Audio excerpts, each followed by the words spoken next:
முதல்ல நான் சொல்ல வேண்டியது என்னென்னா, என் படம் இனிமேல் ஸ்க்ரீனில் ரிலீஸ் ஆகாது. என் டைவர்ஸ் கிடைக்கிற வரைக்கும் நான் நடிக்க போகிறது கிடையாது.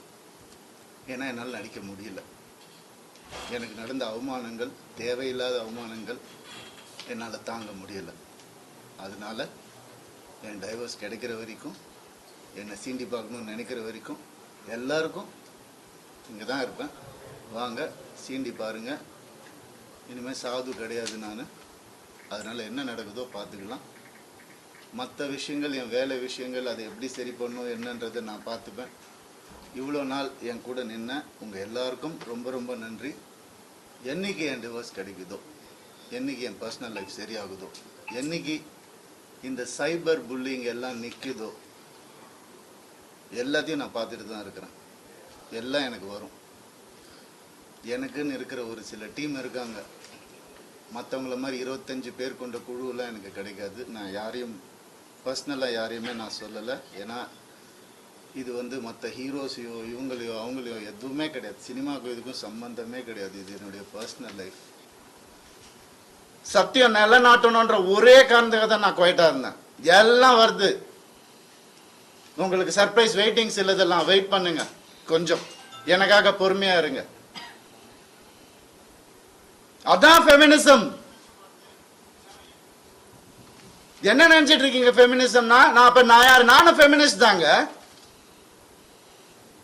எப்படிங்க என் குடும்பத்தை நான் அகைன்ஸ்டா எப்படிங்க பேசுவேன்? 14 வருஷம் பேசலையே, பொறுத்துக்கிட்டேனே. என் பிள்ளைங்களை பார்க்க விட மாட்டாங்க. என்னோட லைஃப்ஸ் ஹாப்பியஸ்ட் டேன்னு நான் ட்வீட் பண்ண அவனும் நானும் சேர்ந்து டிக் டிக் டிக் படம் நடிக்கும் போது ஏன் பிள்ளைங்க நான் எப்படிங்க விடுவேன்? கேட்டுதான் இருப்பீங்களா? இப்படிதான்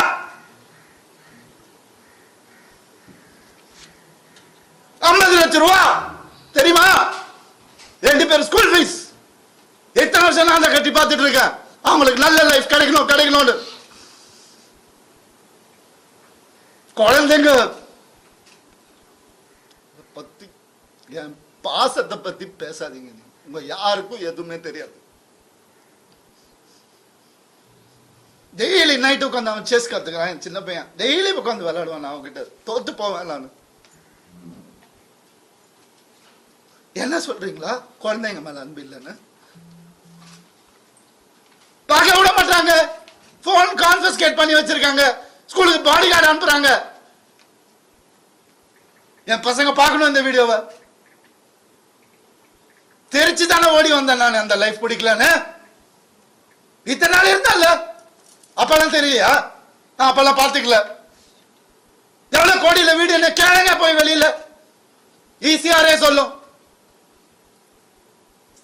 யாருக்காக? எல்லாம் அவங்களுக்காக தான் நான் பண்ண. இருக்கும் போது பார்த்துக்க முடியலன்னா இல்லாதப்ப மூடிட்டு இருக்கணும். ஒரு குழு அமைச்சு இவங்களை இப்படி காசு கொடுத்து இவங்களா அப்படி எனக்கு தெரியாத அதெல்லாம் பண்றதுக்கு பிறந்து வளர்ந்தவன் சொல்லி கொடுத்ததே நான் தான். ஏன் தெரியுமா? நான் திரும்பி வந்த 6 மாசம் நான் காணாம போயிருந்தேன். வேணாம் தேங்க்யூ. இது ஃபெமினிசம். என்கிட்ட கேட்குறாங்க எப்படி அவன் வரான் பார்த்துடலாம் ஷூட்டிங்க்கு.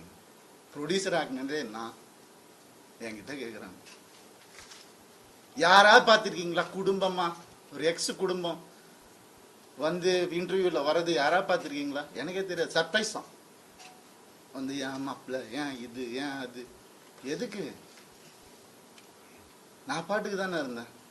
அப்படியே போயிருக்கலாமே. எதுக்கு சுரண்டி ரத்தம் வர்ற அளவுக்கு, உயிர் போற அளவுக்கு சுரண்டுனா என்னங்க பண்றது ஒரு மனுஷன்? எனக்கு இப்படிலாம் பேச தெரியாதா?